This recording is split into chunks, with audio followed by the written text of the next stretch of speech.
নমস্কার বন্ধুরা, সুনিতার হেসেলে সবাইকে স্বাগত। আজ আপনাদের সঙ্গে শেয়ার করব মোচার ঘন্ট। চিংড়ি মাছ দিয়ে মোচার ঘন্ট তৈরি করে দেখাবো। কোনো রকম পেঁয়াজ রসুন ছাড়াই আমি তৈরি করে দেখাবো। চলুন তাহলে রেসিপিটি শুরু করা যাক।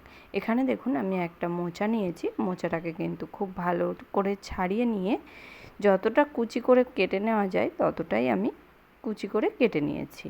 এবার মোচাটাকে আমি একটু সেদ্ধ করে নেব।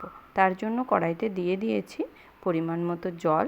এবার এই জলের মধ্যে কেটে রাখা মোচা দিয়ে দেব। দিয়ে দিয়েছি মোচার মধ্যে হাফ চামচ লবণ আর সামান্য একটু হলুদ গুঁড়ো। খুব ভালো করে লবণ হলুদটাকে মিশিয়ে দিয়ে আমি এই মোচাটাকে কিন্তু খুব ভালো করে সেদ্ধ করে নেব। আর আমি এখানে ঢাকা দেব না, আমি এইভাবেই আমি মোচাটাকে খুব ভালো করে সেদ্ধ করে নেব। মোচাটা দেখুন আমি প্রায় 10 মিনিট মতো খুব ভালো করে ফুটিয়ে সেদ্ধ করে নিয়েছি। এবার এই মোচাটাকে আমি জল ঝরিয়ে নেব। মোচাটা জল ঝরিয়ে নিয়ে ওই একই কড়াইটাই কিন্তু আমি বসিয়ে দিয়েছি। দিয়ে দিয়েছি এতে পরিমাণ মতো তেল। তেলের মধ্যে প্রথমেই আমি একটা আলু ডুমডুম করে কেটে নিয়েছিলাম, সেই আলুটাকে প্রথমে ভেজে নেব। আলুর মধ্যেও দিয়ে দিয়েছি একটু লবণ আর একটু হলুদ গুঁড়ো। লবণ আর হলুদ গুঁড়োটা দেওয়ার পরেই আলুটাকেও কিন্তু একবারে লালচে কালার করে ভেজে নেব। এদিকে আলুটা ভাজা হোক, তার মধ্যে আমি চিংড়ি মাছে একটু লবণ আর হলুদটাকে মাখিয়ে নেব। তার জন্য দেখুন এখানে কয়েক টুকরো চিংড়ি মাছ নিয়েছি। চিংড়ি মাছের গায়ে আমি এখানে লবণ আর হলুদটা খুব ভালো করে মাখিয়ে রেখে দেব। আলুটা ভাজতে ভাজতে চিংড়ি মাছটাও কিন্তু খুব ভালোভাবে লবণ হলুদটা চিংড়ি মাছের মধ্যে চলে যাবে। দেখুন এখানে আলু কিন্তু খুব ভালো করেই ভাজা হয়ে গেছে। এবার আলুটাকেও কিন্তু আমি তুলে নেব। তুলে নিয়ে ওই একই তেলের মধ্যেই আমি চিংড়ি মাছগুলোকে ভেজে নেব। দেখুন এখানে চিংড়ি মাছগুলোকে দিয়ে দিয়েছি। এবার এই চিংড়ি মাছগুলোকেও কিন্তু হালকা লালচে কালার করে ভেজে নেব। খুব বেশি লালচে করে ভাজবো না, কেননা খুব বেশি ভাজলে কিন্তু চিংড়ি মাছ শক্ত হয়ে যায়। সেই কারণে আমি হালকা যখন একটু লালচে কালার চলে আসবে তখনই আমি চিংড়ি মাছগুলোকে তুলে নেব। দেখুন এখানে চিংড়ি মাছ কিন্তু ভাজা হয়ে গেছে। এবার আমি চিংড়ি মাছটাকে তুলে নেব। তুলে নিয়ে ওই একই তেলের মধ্যেই আমি রান্নাটা তৈরি করে নেব। তার জন্য এখানে দিয়ে দিয়েছি হাফ চামচ পাঁচফোড়ন, এখানে তেজপাতা দিয়েছি। ফোড়নটা আপনারা পাঁচফোড়নের পরিবর্তে কিন্তু জিরে ফোড়নটাও ব্যবহার করতে পারেন, তবে পাঁচফোড়ন দিলে টেস্টটা কিন্তু খুব ভালো আসে। যেহেতু আমরা এখানে কোনো রকম পেঁয়াজ রসুন ব্যবহার করব না, সেই কারণে আমি পাঁচফোড়নটাই ব্যবহার করেছি। দিয়ে দিয়েছি 1 চামচ আদা বাটা, দিয়ে দিয়েছি স্বাদ অনুযায়ী লঙ্কা বাটা। এখানে আমি কাঁচা পাকা লঙ্কাকে বেটে নিয়েছি, সেই লঙ্কা বাটা এখানে ব্যবহার করেছি। দিয়ে দিয়েছি হলুদ গুঁড়ো আর দিয়ে দিয়েছি স্বাদ অনুযায়ী লবণ। দিয়ে দিলাম হাফ টিস্পুন জিরে গুঁড়ো আর দিয়ে দেবো হাফ টিস্পুন ধনে গুঁড়ো। খুব ভালো করে এই মশলাটাকে কিন্তু আমি আদা আর কাঁচা লঙ্কাটা দেওয়ার পরে খুব ভালো করে একটু ভেজে নিয়েছিলাম।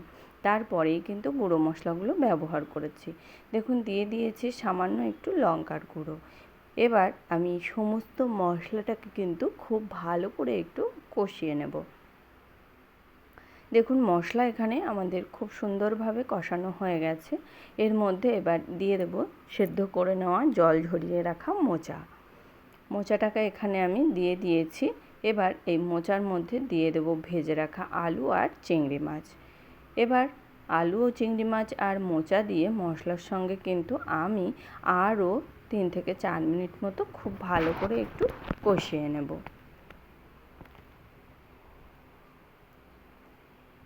দেখুন খুব ভালো করে কিন্তু একটু কষিয়ে নিয়েছি। এবার মোচাটাকে কিন্তু এইভাবে আমি এক জায়গায় করে একটু ঢাকা দিয়ে দিয়ে মোচাটাকে কিন্তু রান্না করে নেব। দেখুন মোচাটা কিন্তু অনেকটাই ভাজা ভাজা হয়ে গেছে আর কষানোটা কিন্তু খুব সুন্দরভাবেই হয়ে গেছে। এবার আবারও একটু নাড়াচাড়া দিয়ে নেব। নিয়ে এই মোচার মধ্যে আমি দিয়ে দেব সামান্য একটু চিনি। এবার এর মধ্যে দিয়ে দেবো হাফ চামচের মতো একটু গরম মশলার গুঁড়ো, আর দিয়ে দেবো আমি 1 চামচ এখানে আটাকে জলে গুলে নিয়েছিলাম, সেই চালের আটা এখানে আমি দিয়ে দিয়েছি। এখানে আমি চালের গুঁড়োটাই কিন্তু ব্যবহার করেছি জল দিয়ে গুলে। আপনারা চাইলে এখানে ময়দাটাও কিন্তু জল দিয়ে গুলে ব্যবহার করতে পারেন।